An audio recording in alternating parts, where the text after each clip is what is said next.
Phenol में कि यहाँ पे OH है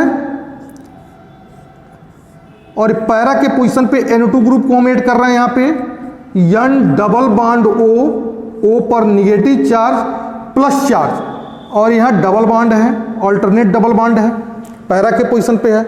और इसके पास चाहे इसको हम ऐसे लिख रहे हैं, थोड़ा सा और क्लियरिटी हो जाए, क्लियर दिखाई देगा नहीं तो यहाँ पे देखिए, यहाँ पे OH है, बेंजीन का स्ट्रक्चर से है, बेंजीन का स्ट्रक्चर से है, यहाँ डबल बॉन्ड है, यहाँ भी डबल बॉन्ड है, यहाँ भी डबल बॉन्ड है, N डबल बॉन्ड O पर negative charge and plus charge. देखो इस ऑक्सीजन पे 2 लोन पेयर्स हैं, वह 1 लोन पेयर ट्रांसफर करेगा यहाँ पे, यह बॉन्ड यहाँ पे ट्रांसफर होगा और यह बॉन्ड यहाँ पे ट्रांसफर होगा, यह बॉन्ड यहाँ पे जाएगा। एक ही स्टेप में हमने सबको लिख दिया कि यह 1 लोन पेयर यहाँ पे दे करके डबल बॉन्ड बना देगा, यह डबल बॉन्ड यहाँ पे ट्रांसफर होगा, यह बॉन्ड टूटेगा तो यह बॉन्ड यहाँ पे डबल बॉन्ड बना देगा और यह बॉन्ड यहाँ पे टूट जाएगा, सिंगल बॉन्ड हो जाएगा।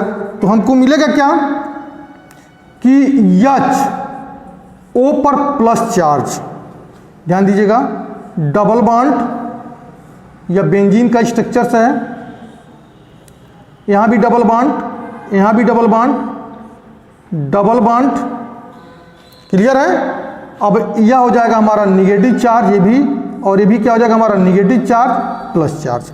देखो अब ये भी इलेक्ट्रॉन विथड्राइंग ग्रुप है, पैरा के पोजीशन पे इंडिकेट है, पैरा नाइट्रोफिनॉल, इसको पढ़ते क्या है, P nitrophenol, P nitrophenol, para nitrophenol. यह रिजोनेंस यहां भी दिखा रहा है, रिजोनेंस है इसमें, रिजोनेंस की वजह से अब यह ऑक्सीजन जो पॉजिटिव है ये अपने आप को क्या होना चाहेगा, न्यूट्रल। ऑक्सीजन पॉजिटिव अपने आप को क्या चाहेगा, ये न्यूट्रल होना। तो रिजल्ट क्या मिलेगा कि ऑक्सीजन और हाइड्रोजन के बीच का बॉन्ड ब्रेक कर जाएगा और ऑक्सीजन हमारा क्या हो जाएगा, न्यूट्रल हो जाएगा। मतलब यह इलेक्ट्रॉन ले लेगा इससे हाइड्रोजन को, जब यह इलेक्ट्रॉन को ले लेगा तो यह फटाफट हाइड्रोजन आयन को रिलीज कर देगा। जैसे यह फटाफट हाइड्रोजन को आयन को रिलीज कर सकता है, वैसे भी फटाफट हाइड्रोजन की आयन को रिलीज कर सकता है। तो हम कहेंगे कि अगर NO2 ग्रुप चाहे वो आर्थो के पोजीशन पे लगाओ, चाहे NO2 ग्रुप पैरा के पोजीशन पे लगाओ, दोनों के केस में क्या होगा, SD कैरेक्टर बढ़ेगा। लेकिन ध्यान देना है कि इसमें आर्थो नाइट्रोफिनॉल हो या पैरा नाइट्रोफिनॉल हो, दोनों के केस में माइनस आई इफेक्ट पे माइनस आर इफेक्ट क्या है, डोमिनेंट है। ये ऑक्सीजन माइनस आई इफेक्ट दिखाता है, ऑक्सीजन क्या दिखा रहा है, माइनस आई इफेक्ट। तो ऑक्सीजन यहाँ पे माइनस आई इफेक्ट है, सॉरी इसमें नहीं, यह माइनस आई इफेक्ट है, तो इस माइनस इफेक्ट यह है माइनस आई इफेक्ट, और यह रिजोनेंस दिखा रहा तो माइनस आर इफेक्ट है। तो इसके माइनस आई इफेक्ट पे यह माइनस आर इफेक्ट क्या है, हॉवी है, डोमिनेंट है, जिसकी वजह से ऑक्सीजन के एक लोन पेयर, ऑक्सीजन पे जो लोन पेयर ऑफ इलेक्ट्रॉन है उसको डिस्पर्स करता जा रहा है, और डिस्पर्स कर रहा है इसका मतलब रिजोनेंस दिखा रहा है। रिजोनेंस दिखाने की वजह से ऑक्सीजन और हाइड्रोजन के बॉन्ड बिल्कुल इजीली ब्रेक हो सकते हैं, जिसकी वजह से आर्थो नाइट्रोफिनॉल हुआ या पैरा नाइट्रोफिनॉल। पैरा नाइट्रोफिनॉल में भी वही केस है, पैरा नाइट्रोफिनॉल में भी वही केस है कि जो ऑक्सीजन पे लोन पेयर्स ऑफ इलेक्ट्रॉन्स हैं उस पे या ऑक्सीजन क्या दिखाएगा, माइनस आई इफेक्ट दिखाएगा। इस माइनस आई इफेक्ट पे इस रिजोनेंस माइनस आर इफेक्ट क्या है, डोमिनेंट है, जिसकी वजह से इस अब यह O और H के बीच का बॉन्ड ब्रेक हो जा रहा है, क्योंकि यह NO2 group electron withdrawing nature है और इलेक्ट्रॉन को अपनी तरफ अट्रैक्ट कर रहा है, जिसकी वजह से ऑक्सीजन और हाइड्रोजन के बीच का बॉन्ड इजीली ब्रेक हो सकता है। तो आर्थो नाइट्रोफिनॉल और पैरा नाइट्रोफिनॉल, इन दोनों के केस में अगर आर्थो पे NO2 ग्रुप जोड़ते हैं या पैरा के पोजीशन पे NO2 ग्रुप जोड़ते हैं तो दोनों के केस में SD कैरेक्टर बढ़ेगी ही बढ़ेगी। ठीक, एक चीज और, अब मेटा पे देखते हैं। मेटा पे क्या है कि OH, ये देखिएगा मेटा के पोजीशन पे जगह यहां था तो हमने बना दिया, ठीक है, ये डबल बॉन्ड, यहां भी डबल बॉन्ड, यहां भी डबल बॉन्ड, इसके रिस्पेक्टिव मेटा हमारा यहीं पे मिलेगा, N डबल बॉन्ड O और O पर निगेटिव चार्ज, O पर निगेटिव चार्ज। देखिए ध्यान दीजिएगा, O पर निगेटिव चार्ज है। अब ये कह रहा है इसमें कोई रिजोनेंस नहीं बनेगा, इस NO2 में, मेटा के पोजीशन पे NO2 में कोई रिजोनेंस नहीं बनेगा। तो इसकी इस केस में मेटा के पोजीशन पे इसका माइनस आई इफेक्ट इसके माइनस आर इफेक्ट पे डोमिनेंट है। मेटा के केस में ऑक्सीजन क्या दिखा रहा है, माइनस आई इफेक्ट, और यह क्या दिखा रहा है, बेंजीन की स्ट्रक्चर माइनस आर इफेक्ट।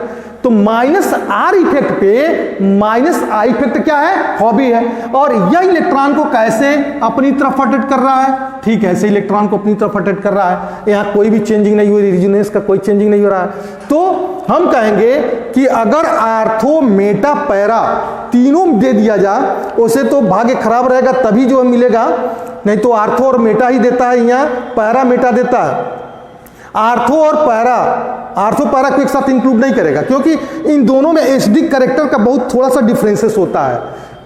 थोड़ा सा जो पैरा नाइट्रोफिनॉल होता है मोर एसिडिक होता है, और आर्थो नाइट्रोफिनॉल कम एसिडिक होता है। ऐसा क्यों होता है अभी मैं बता रहा हूं। तो यह अगर तीनों का कंक्लूजन किया जाए कि मेटा, आर्थो और पैरा नाइट्रोफिनॉल में सबसे ज्यादा एसिडिक कैरेक्टर किसकी होती है, तो हमारा आंसर क्या होगा, पैरा नाइट्रोफिनॉल मोर एसिडिक होगा, उसके बाद से आर्थो नाइट्रोफिनॉल होगा, उसके बाद से हमारा मेटा नाइट्रोफिनॉल होगा। मेटा नाइट्रोफिनॉल क्यों कम होगा, क्योंकि इसमें रिजोनेंस नहीं है, रिजोनेंस पे माइनस आई इफेक्ट हावी है, और यहाँ पे minus are effect minus I effect पे हावी है, और पैरा में भी minus are effect minus I effect पे हावी है। अब हमको यह बताना है कि तुमको दे दिया जाए फिनॉल, यहां पे अरेंजमेंट करना है।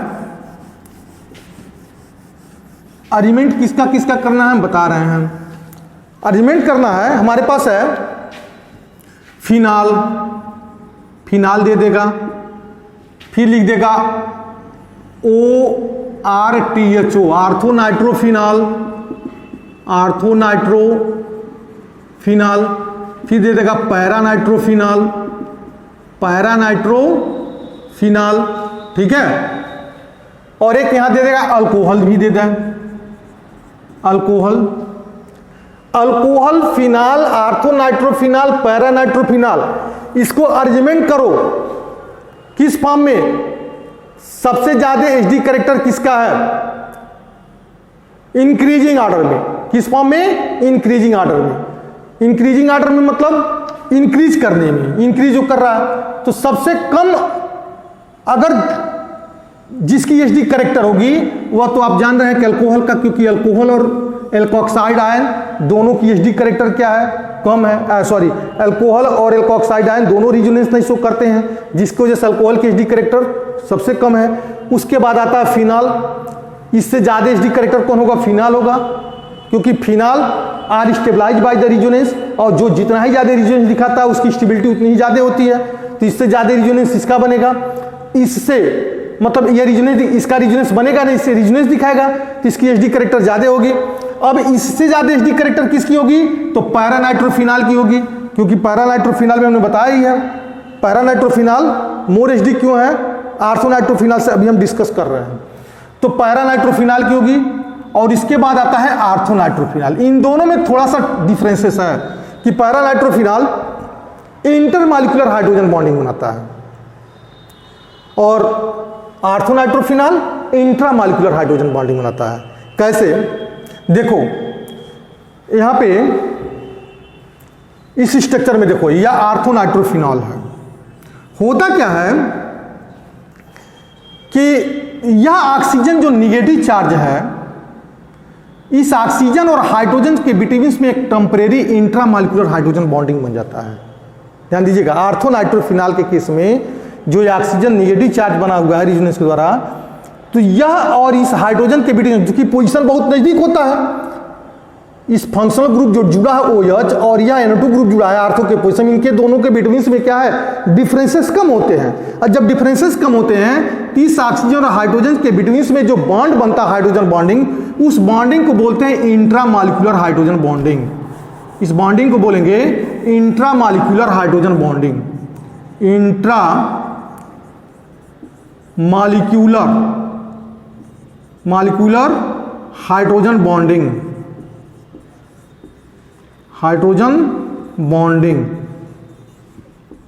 इंट्रामॉलिक्यूलर हाइड्रोजन बॉन्डिंग बनता है, जिसकी वजह से यह पूरी तरीके से हाइड्रोजन के प्रोटॉन को रिलीज नहीं कर सकता है। जब इनके ऑक्सीजन जो NO2 ग्रुप का ऑक्सीजन है, उस ऑक्सीजन से हाइड्रोजन के बिटवीन में एक इंट्रामॉलिक्यूलर हाइड्रोजन बॉन्डिंग बन जाता है, जिसकी वजह से यह पूरी तरीके से हाइड्रोजन को यहां पे डिसोसिएट नहीं कर पा रहा है, जिसकी वजह से इसकी जो है एचडी कैरेक्टर कम हो जाती है। और इसमें क्या है, यह कंप्लीट हाइड्रोजन आयन को प्रोड्यूस करेगा। यह मतलब यहाँ पे अब यहाँ से और यहाँ तक की दूरी ज़्यादा है, डिस्टेंस काफ़ी हो गया। अब डिस्टेंस कम हो गया तो कहीं तो हाइड्रोजन बॉन्डिंग बना ही नहीं सकता, NO2 के कोई भी ऑक्सीजन से हाइड्रोजन जो है हाइड्रोजन बॉन्डिंग नहीं बना सकता, जिसकी वजह से इसकी यह इजीली फटाफट हाइड्रोजन आयन को दे सकता है। अब फटाफट हाइड्रोजन आयन को दे सकता है तो उसमें इसकी एचडी कैरेक्टर ज़्यादा होगी, और इसमें इंट्रामॉलिक्यूलर हाइड्रोजन बॉन्डिंग बनाने की वजह से इसकी एचडी कैरेक्टर कम भी होती है। क्लियर है? तो यह इंट्रामॉलिक्यूलर हाइड्रोजन बॉन्डिंग बना रहा है, अब यह इंटरमॉलिक्यूलर हाइड्रोजन बॉन्डिंग बना रहा है। इंटरमॉलिक्यूलर हाइड्रोजन बॉन्डिंग बनाने की वजह से देखो, इसमें इंटरमॉलिक्यूलर हाइड्रोजन बॉन्डिंग बनाने की वजह से जो पैरा नाइट्रोफिनॉल होता है उसकी बॉइलिंग पॉइंट बढ़ जाती है, और इसकी इंट्रामॉलिक्यूलर हाइड्रोजन बॉन्डिंग बनाने से पैरा नाइट्रोफिनॉल में इंटरमॉलिक्यूलर हाइड्रोजन बॉन्डिंग, कैसे इसमें इंटरमॉलिक्यूलर हाइड्रोजन बॉन्डिंग बनता है इसको भी देख लिया जाए कि पैरा नाइट्रोफिनॉल में इंटरमॉलिक्यूलर हाइड्रोजन बॉन्डिंग कैसे बनता है। तो यहां देखिए HO बेंजीन का स्ट्रक्चर है, ये बेंजीन का स्ट्रक्चर है, यहां पे डबल बॉन्ड, यहां भी डबल बॉन्ड, यहां भी डबल बॉन्ड है, या N डबल बॉन्ड O, यहां पे O पर क्या है, निगेटिव चार्ज है पहले से ही है, और नाइट्रोजन पॉजिटिव चार्ज है। पुनः देखिए यहां पे HO या बेंजीन का स्ट्रक्चर्स है, और बेंजीन के स्ट्रक्चर्स में ऐसे हमने डायरेक्ट बना दिया N डबल बॉन्ड O और O पर निगेटिव चार्ज प्लस चार्ज। इस ऑक्सीजन और हाइड्रोजन के बीच में जो बॉन्ड बनेगा उसको बोलेंगे इंटरमॉलिक्यूलर हाइड्रोजन बॉन्डिंग। इसको बोलेंगे, क्या बोलेंगे,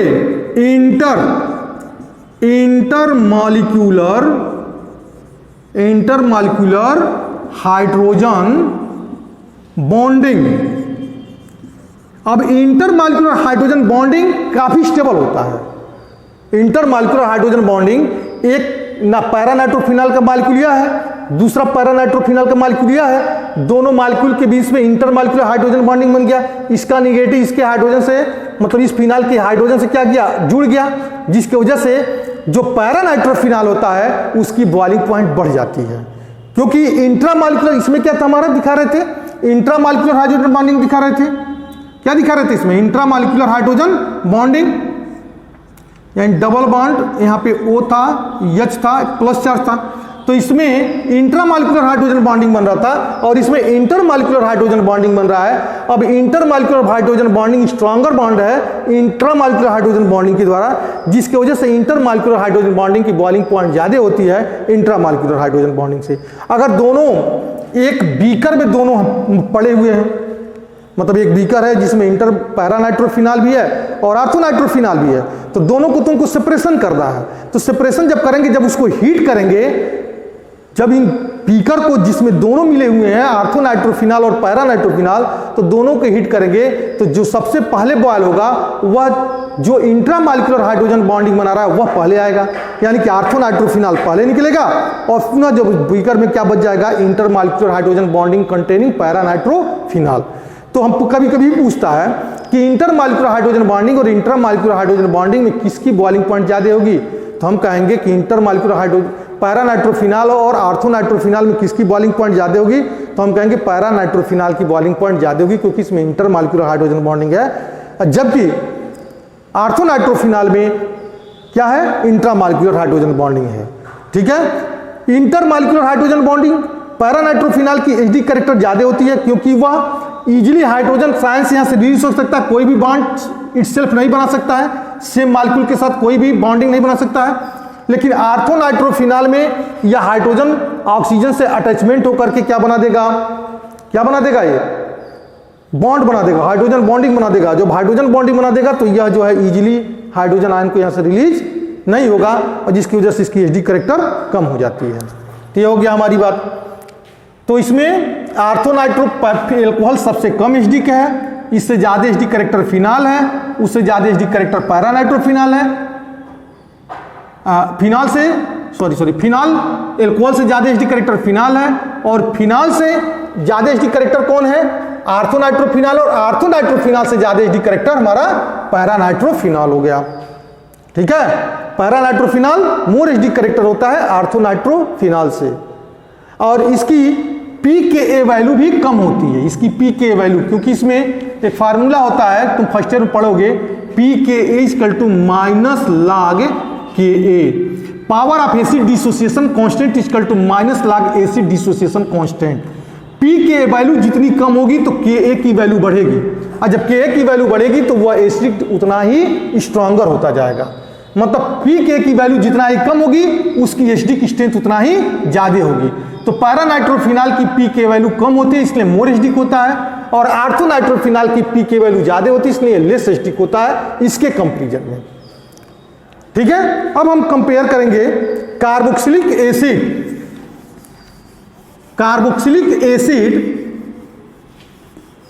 and comparison between acidic character of carboxylic acid and phenol.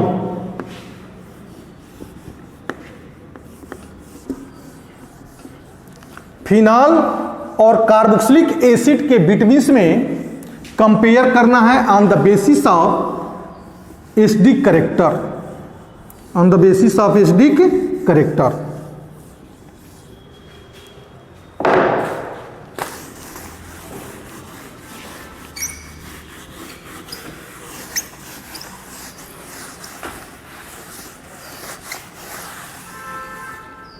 देखिए यहां पे comparison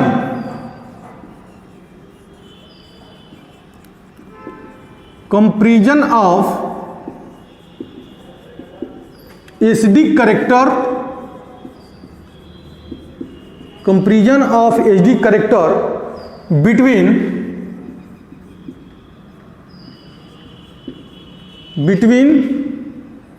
phenol and carboxylic acid, phenol and carboxylic acid, इन दोनों में कंपेयर करना है। फिनॉल, जो फिनॉल है वह न तो मेटल कार्बोनेट न तो मेटल बाइकार्बोनेट दोनों के साथ रिएक्शन नहीं करता है। देखिए C6H5OH plus Na2CO3 no reaction, कोई रिएक्शन नहीं होता है। C6H5OH plus NaHCO3 metal bicarbonate, इसके साथ भी फिनॉल कोई भी रिएक्शंस नहीं करता है, इन दोनों के साथ रिएक्शंस नहीं होता है। जबकि carboxylic acid, for example acetic acid, अगर सोडियम बाइकार्बोनेट के साथ रिएक्शन कर रहा है तो बना रहा है CH3COONA plus CO2 and plus H2O, sodium acetate plus carbon dioxide gas plus H2O, या फिर CH3COOH plus Na2CO3 then to form CH3COONA। Balance करने के लिए यहाँ पे 2 लगा देना ताकि रिएक्शन हमारा बैलेंस होकर लिखा जाए। CH3 and plus CO2 and plus H2O। Carbon देख लेना बैलेंस है कि नहीं है। तो 2 4 हो गया, 2 2 4 5 2 2, ठीक है 2CO2 हो जाएगा। चलो 2CH3 2CH3 plus CO2 plus H2O।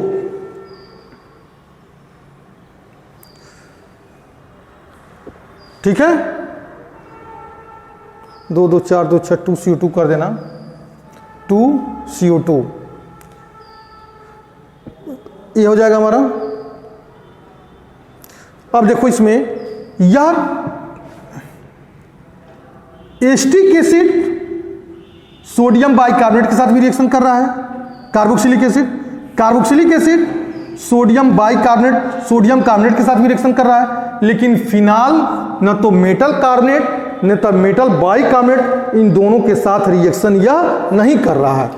क्यों? क्योंकि फिनाल की एसिडिक कैरेक्टर इस कार्बोक्सिलिक एसिड के कंपैरिजन में कम है।